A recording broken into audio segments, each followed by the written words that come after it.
শাক রান্না পারে না এমন কেউ নাই। খুব সহজ একটা রেসিপি নিয়ে আজকে চলে আসলাম।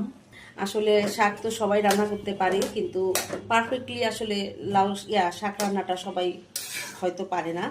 তো ভাবলাম আজকে যেহেতু গাছের লাউ শাক রান্না করছি, তো লাউ শাক রান্নাটা আজকে আমি আপনাদের সঙ্গে একটু শেয়ার করি আমি কীভাবে রান্না করি।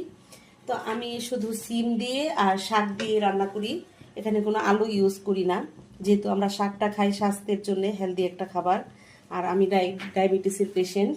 শাক রান্নাটা খুব সিম্পল একটা রান্না আর খুব সাধারণ একটা রান্না, কিন্তু মাঝে মাঝে কিছু সাধারণ রান্না আমাদের রান্নার কারণে অসাধারণ হয়ে যায়। তো লাউ শাকটা এইভাবে রান্না করি আমরা ময়মনসিংহের মানুষ। বললাম তো শাক খুব একটা সিম্পল রান্না, খুব ভালো মানে সহজ একটা রান্না, কিন্তু তারপরও আছে না সহজের মাঝে একটু মানে অনেক কঠিন হয়ে যায় অনেক সময় অনেক রান্না।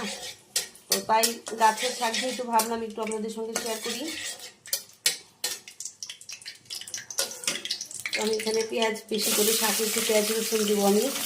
আমি আবার শাকে একটু পেঁয়াজ রসুনের পরিমাণটা বাড়িয়ে দিই, তাহলে শাকে ভাজিতে পেঁয়াজ বাড়িয়ে দিলে খেতে ভালো লাগে।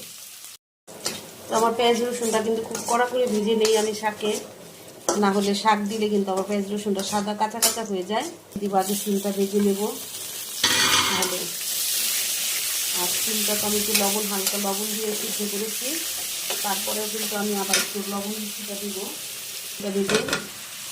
আর অনেকেই বলতে পারেন শাকে আমি তেল বেশি দিয়েছি, আর শাক পাতা কিন্তু তেল বেশি না দিলে ঘাস ঘাস লাগে। তো এই তো এভাবে শাক রান্না করলে কিন্তু শাকটা খেতে খুব দুর্দান্ত হয়।